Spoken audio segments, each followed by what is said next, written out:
É difícil de aceitar que a divindade decidiria varrer a humanidade da face da Terra simplesmente porque os homens faziam muito sexo com suas esposas. Os textos mesopotâmios falam com eloquência e abertamente sobre sexo e relações físicas entre deuses e suas companheiras, do amor ilícito entre uma donzela e seu amante, do amor violento, como aquele em que Enlil estupra Ninlil. Há uma profusão de textos que descrevem um relacionamento amoroso e relações sexuais reais entre os deuses, com suas parceiras oficiais ou concubinas não oficiais, com suas irmãs e filhas e até netas. Fazer amor com essas últimas era o passatempo favorito de Enki. Tais deuses dificilmente deveriam se voltar contra a humanidade por se comportar como eles mesmos faziam. Descobrimos que o motivo da divindade não estava meramente relacionado com a moralidade humana. A crescente indignação foi causada por uma disseminação da degradação dos próprios deuses. Visto sob esse prisma, o significado dos desconcertantes versos da abertura do Gênesis 6 torna-se claro. E aconteceu quando os terráqueos começaram a se multiplicar sobre a face da terra. E lhes nasceram filhas, e os filhos das divindades viram as filhas dos terráqueos, e que eles eram compatíveis, e tomaram para si mesmos esposas as quais escolhiam. Como esses versos deixam claro, foi quando os filhos dos deuses começaram a se envolver sexualmente com as descendentes dos terráqueos que a divindade gritou, basta. E a divindade disse, meu espírito não protegerá o homem para sempre. Tendo se extraviado, ele é apenas carne. A afirmação continuou enigmática durante milênios, lida à luz de nossas conclusões relacionadas com a manipulação genética, colocada em jogo na criação do homem. Os versos transmitem uma mensagem aos nossos próprios cientistas. O espírito dos deuses, seu aperfeiçoamento genético da humanidade, começou a se deteriorar. A humanidade se extraviou ao voltar a ser apenas carne, próxima de suas origens animal e primata. Podemos agora compreender a ênfase colocada no Antigo Testamento na distinção entre Noé, um homem justo, puro em suas genealogias, e toda a terra que estava corrompida. Ao se misturar no casamento com homens e mulheres com pureza genética decadente, os deuses estavam se sujeitando também à deterioração. Ao indicar que apenas Noé continuou geneticamente puro, o conto bíblico justifica a contradição da divindade. Tendo justamente decidido varrer toda a vida da face da terra, decidiu salvar Noé e seus descendentes, todos os animais limpos e outras bestas e aves, para manter a semente viva sobre a face de toda a terra. O plano da divindade, para desfazer seu próprio propósito inicial, foi alertar Noé sobre a catástrofe que se aproximava e orientá-lo na construção de uma arca marítima que pudesse carregar as pessoas e as criaturas que seriam salvas. O aviso foi transmitido com apenas 7 dias de antecedência. De alguma forma, ele conseguiu construir a arca e impermeabilizá-la. Reuniu todas as criaturas e levou-as a bordo junto com sua família e abasteceu-a com provisões para o tempo determinado. E aconteceu, depois dos 7 dias, as águas do dilúvio estavam sob a terra. As próprias palavras da Bíblia descrevem melhor o que aconteceu. Naquele dia, todas as fontes da grande profundeza se abriram com força, e os fluxos de água dos céus foram abertos. E o dilúvio durou 40 dias na terra, e as águas subiram e ergueram a arca. E as águas tornaram-se mais fortes e aumentaram muito sobre a terra, e a arca flutuou sobre as águas.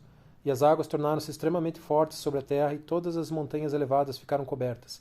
Aquelas que estão sob todos os céus, 15 cúbitos acima delas a água prevaleceu. E as montanhas foram cobertas, e toda a carne pereceu. O homem, o gado, os seres rastejantes e os pássaros dos céus foram varridos da terra, e apenas Noé foi deixado e todos aqueles que estavam com ele na arca. As águas prevaleceram 150 dias sobre a terra, quando a divindade fez um vento soprar na terra e as águas se acalmaram. E as fontes das profundezas foram represadas, como também os fluxos de água dos céus. E a chuva dos céus foi interrompida, e as águas começaram a recuar sobre a terra, vindo e indo. E depois de 150 dias as águas estavam menores, e a arca repousou nos montes de Ararat. De acordo com a versão bíblica, a aprovação da humanidade começou no 60º ano da vida de Noé, no segundo mês, no 17º dia do mês. A arca repousou nos montes de Ararat no 7º mês, no 17º dia do mês. A elevação das águas e seu gradual recuo, suficiente para baixar o nível das águas para que a arca repousasse nos picos do Ararat, durou então um total de 5 meses completos. Em seguida, as águas continuaram a diminuir até que os picos das montanhas, e não dos elevados picos de Ararat, podiam ser avistados no 11º dia do 10º mês, cerca de 3 meses depois. Noé esperou outros 40 dias. Então enviou um corvo e uma pomba para ver se as águas haviam cedido da superfície do solo. Na terceira tentativa, a pomba retornou trazendo uma folha de oliveira no bico, indicando que as águas tinham recuado o suficiente para que as copas das árvores pudessem ser vistas. Passado algum tempo, Noé enviou a pomba novamente, mas ela não retornou. O dilúvio havia acabado. E Noé removeu a cobertura da arca e olhou e contemplou. A superfície da terra estava seca. No segundo mês, no 27º dia do mês, a terra secou. Era o 601º ano de Noé. A provação tinha durado 1 ano e 10 dias. Em seguida, Noé e todos aqueles que estavam com ele na arca saíram. E ele construiu um altar e fez sacrifícios no fogo à divindade. E a divindade sentiu o cheiro atraente e disse em seu coração: Não amaldiçoarei mais a terra seca, por conta dos terráqueos, pois o desejo de seu coração é perverso desde a sua juventude. O final feliz é tão cheio de contradições como a própria história do dilúvio. Começa com uma longa acusação contra a humanidade por suas várias abominações, incluindo a degradação da pureza de deuses mais jovens. Uma decisão importante para que toda a carne perecesse foi tomada e parece ser totalmente justificável. Em seguida, a própria divindade se apressa para, em apenas 7 dias, garantir que a semente da humanidade e de outras criaturas não pereça. Quando o trauma termina, a divindade é atraída pelo cheiro de carne assando e, esquecendo-se de sua determinação inicial de pôr um fim à humanidade, invalida tudo com uma desculpa, colocando a culpa nos desejos perversos do homem na sua juventude. Essas dúvidas irritantes sobre a veracidade da história, no entanto, são algo que nos dispersa, quando percebemos que as narrativas bíblicas não passam de uma versão editada da narrativa suméria original. Como em outras circunstâncias, a Bíblia comprimiu em uma divindade os papéis desempenhados por vários deuses, que nem sempre concordavam uns com os outros. Enlil decidiu pela destruição e Enki nos salvou. O herói do relato mesopotâmico do dilúvio era Ziusudra, em sumério, Utnapishtim, em acadiano, que foi levado depois do dilúvio para a morada celestial dos deuses, para viver feliz para sempre. Em sua busca pela imortalidade, quando Gilgamesh finalmente chega no local, foi pedir conselho a Utnapishtim sobre a questão da vida e da morte. Utnapishtim revelou a Gilgamesh, e por meio dele, para toda a humanidade pós-diluviana, o segredo de sua sobrevivência, um assunto oculto, um segredo dos deuses, a verdadeira história, assim por dizer, do grande dilúvio. O segredo revelado era que, antes da ofensiva do dilúvio, os deuses se reuniram em conselho e votaram pela destruição da humanidade. A votação e a decisão foram mantidas em segredo, mas Enki foi à procura de Utnapishtim, o governante de Shuruppak, para informá-lo da calamidade que se aproximava. Adotando métodos clandestinos, Enki conversou com Utnapishtim atrás de uma tela de juncos. A princípio, suas revelações eram crípticas, mas depois seu aviso e conselho foram expressos de forma clara. Homem de Shuruppak, filho de Ubartutu, derruba tua casa, constrói um navio, doa teus bens, procura tua vida, renega teus pertences, mantém tua alma viva. A bordo do navio, leva a semente de todas as coisas vivas. No navio que tu construíres, suas dimensões serão medidas. Os paralelos com a história bíblica são evidentes. Um dilúvio está prestes a acontecer. Um homem avisado com antecedência deve se salvar preparando um barco construído especificamente para esse fim. Deve levar com ele e salvar a semente de todas as coisas vivas. Mesmo assim, a versão babilônica é mais plausível. A decisão de destruir e o esforço para salvar não são atos contraditórios da mesma e única divindade, e sim atos de diferentes divindades. Além disso, a decisão de avisar com antecedência e salvar a semente do homem é um ato desafiador de um deus, Enki, agindo em segredo e contrariando a decisão conjunta dos outros grandes deuses. Por que Enki arriscou desafiar os outros deuses? Ele estaria apenas preocupado com a preservação de suas incríveis obras de arte? Ou agia contra o histórico de crescente rivalidade e animosidade entre ele e seu irmão Enlil? A existência desse conflito entre os dois irmãos é realçada na história do dilúvio. Utnapishtim fez a pergunta óbvia a Enki. Como ele explicaria aos outros cidadãos de Shuruppak a construção de um navio com um formato estranho e a renúncia de todos os seus bens? E Enki o aconselha. Tu falarás deste modo para eles. Descobri que Enlil me hostiliza. Logo não posso residir em vossa cidade, nem pôr os pés no território de Enlil. Ao Apsu eu, portanto, deverei descer para habitar com meu senhor Ea. Enki. Portanto, a desculpa seria que, sendo seguidor de Enki, Utnapishtim não poderia mais viver na Mesopotâmia. Estava construindo um barco no qual tinha a intenção de navegar até o mundo inferior, o sul da África, de acordo com nossas descobertas. Para residir lá, com seu senhor Ea, Enki. Os versos a seguir sugerem que a região estava sofrendo com a seca ou fome. Utnapishtim, seguindo o conselho de Enki, devia assegurar aos residentes da cidade que, se Enlil o visse partir, a terra novamente voltaria a ter fartura com as riquezas da colheita. Essa desculpa faria sentido aos outros residentes da cidade. Iludido, o povo da cidade nada questionou. Na realidade, até ajudou na construção da arca, matando e servindo-lhe bois e ovelhas todos os dias, fartando-lhe com mosto, vinho tinto, azeite e vinho branco. Utnapishtim estimulou-os para que trabalhassem mais rápido. Inclusive, as crianças foram pressionadas a carregar betume para a impermeabilização. No 7º dia, o navio ficou pronto. O lançamento era muito difícil, então eles tiveram que deslocar as tábuas do piso de cima e de baixo até que 2/3 da estrutura já estivessem dentro da água, do Eufrates. Em seguida, Utnapishtim colocou toda a sua família e parentes a bordo do navio, levando junto tudo que possuía de todas as criaturas vivas, assim como os animais do campo e bestas selvagens do campo. Os paralelos com o conto bíblico, incluindo o detalhe dos 7 dias de construção, são claros. Indo um passo além de Noé, no entanto, Utnapishtim também conseguiu embarcar todos os artesãos que o ajudaram a construir o navio. Ele mesmo deveria ir a bordo apenas quando recebesse um determinado sinal, cuja natureza Enki também revelaria a ele. Um tempo determinado que seria fixado por Shamash, a divindade responsável pelos foguetes inflamáveis.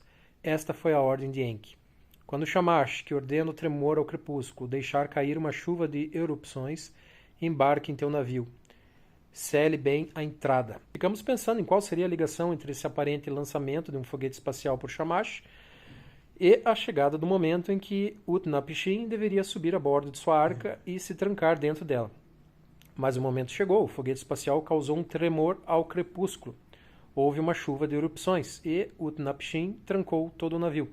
Entregou toda a estrutura com seus conteúdos nas mãos de Puzur, Amurri, o barqueiro. A tempestade chegou com o primeiro raio da aurora. Houve um incrível trovão, uma nuvem negra formou-se no horizonte. A tempestade derrubou os pilares das edificações e dos quebras-mares. Em seguida, os diques cederam. Veio a escuridão, transformando em trevas tudo o que era luz, e toda a terra estilhaçou-se como um pote. Durante 6 dias e 6 noites, a tempestade do sul soprou, ganhando velocidade enquanto soprava, submergindo as montanhas, surpreendendo o povo em uma batalha. Quando o 7º dia chegou, a tempestade do sul, conduzindo à inundação, precipitou-se na batalha, que lutou como um exército. O mar ficou silencioso, a tempestade ficou estática, o dilúvio cessou. Eu olhei para o tempo, o silêncio tomou conta do ar, e toda a humanidade retornou ao barro. A vontade de Enlil e da Assembleia dos Deuses estava concluída. Entretanto, sem que soubessem, o esquema de Enki também havia funcionado. Flutuando nas tempestuosas águas, havia uma embarcação carregando homens, mulheres, crianças e outras criaturas vivas. Quando a tempestade acabou, Utnapishtim abriu uma escotilha. A luz invadiu sua face. Ele olhou ao redor, a paisagem estava tão nivelada como um teto plano. Curvando-se, sentou e chorou, lágrimas rolando sobre minha face. Olhou ao redor em busca de uma linha costeira na extensão do mar. Não encontrou nenhuma. Em seguida, ali emergiu uma região montanhosa. No Monte da Salvação o navio foi parar. O Monte Nisir, Salvação, segurou o navio com firmeza, não permitindo o movimento. Durante 6 dias, Utnapishtim observou a arca imobilizada, presa nos picos do Monte da Salvação, os picos bíblicos de Ararat. Depois, como Noé, enviou uma pomba para procurar por um lugar de repouso, mas ela retornou. Uma andorinha voou e retornou. Em seguida, um corvo foi libertado e voou, encontrando um lugar de repouso. Utnapishtim libertou então todos os pássaros e animais que estavam com ele, e pisou do lado de fora. Construiu um altar e ofereceu um sacrifício, do mesmo modo que fizera Noé. Mas, eis que de novo surge a diferença entre a única divindade e as múltiplas divindades. Quando Noé ofereceu um sacrifício no fogo, Yahvé sentiu o cheiro atraente. Mas, quando Utnapishtim ofereceu um sacrifício, os deuses sentiram o cheiro do sabor. Os deuses sentiram o cheiro do doce aroma. Os deuses se juntando como moscas ao redor do sacrificado. Na versão do Gênesis, foi Yahvé que jurou nunca mais destruir a humanidade. Na versão babilônica, foi a grande deusa que jurou. Eu não esquecerei. Sempre me lembrarei esses dias. Esquecer-me deles jamais. Entretanto, esse não era um problema imediato, pois, quando Enlil finalmente chegou ao local, não estava nem um pouco interessado na comida. Estava extremamente furioso ao descobrir que alguns haviam sobrevivido. Algumas vivas almas escaparam? Nenhum homem deveria sobreviver à destruição. Niurta, seu filho herdeiro, imediatamente levantou o dedo de suspeita para Enki, Quem, além de Ea, poderia tramar planos? Ea é o único que sabe de todos os assuntos. Longe de negar a acusação, Enki lançou um dos mais eloquentes discursos em defesa do mundo. Elogiando Enlil por sua própria sabedoria e sugerindo que ele possivelmente não poderia faltar com a razão, um realista, Enki misturou negação com confissão. Não fui eu quem revelou o segredo dos deuses. Eu meramente permiti que um homem extremamente sábio, buscasse em sua própria sabedoria qual era o segredo dos deuses. E se de fato esse terráqueo é tão sábio, Enki sugeriu a Enlil, não ignoremos suas habilidades. Agora, então, aconselhem-se em relação a ele. Tudo isso, relata o épico de Gilgamesh, era o segredo dos deuses, que Utnapishtim contou a Gilgamesh. Ele em seguida contou-lhe sobre o evento final, tendo sido influenciado pelo argumento de Enki. Enlil, em seguida, subiu a bordo do navio. Segurando a minha mão, ele me levou a bordo. Ele levou a minha esposa a bordo. Fez com que ela se ajoelhasse ao meu lado. Parado diante de nós, tocou em nossas testas para nos abençoar. Até então, Utnapishtim não era outra coisa senão humano. De agora em diante, ele e sua esposa ficarão no meio de nós como deuses. Utnapishtim residirá no longínquo, na boca das águas. E Utnapishtim concluiu sua história a Gilgamesh. Depois que foi levado para residir no longínquo, Anu e Enlil deram-lhe a vida, como a de um deus, elevaram-lhe a vida eterna como um deus. Mas o que aconteceu à humanidade no geral? O conto bíblico termina com a afirmação de que a divindade, então, permitiu e abençoou a humanidade para que crescesse e se multiplicasse. As versões mesopotâmicas da história do dilúvio também terminam com versos que tratam da procriação da humanidade. Os textos, parcialmente deteriorados, falam do estabelecimento de categorias humanas. Que haja uma terceira categoria entre os humanos, que haja entre os humanos mulheres que concebem e mulheres que não concebem. Havia, aparentemente, novas diretrizes para a relação sexual. Regulamentos para a raça humana, que o homem para a jovem donzela, que a jovem donzela, o jovem a jovem donzela. Quando a cama for montada, que a esposa e seu marido deitem juntos. Enlil foi derrotado pela estratégia, a humanidade foi salva e permitida a procriar. Os deuses liberaram a terra para o homem.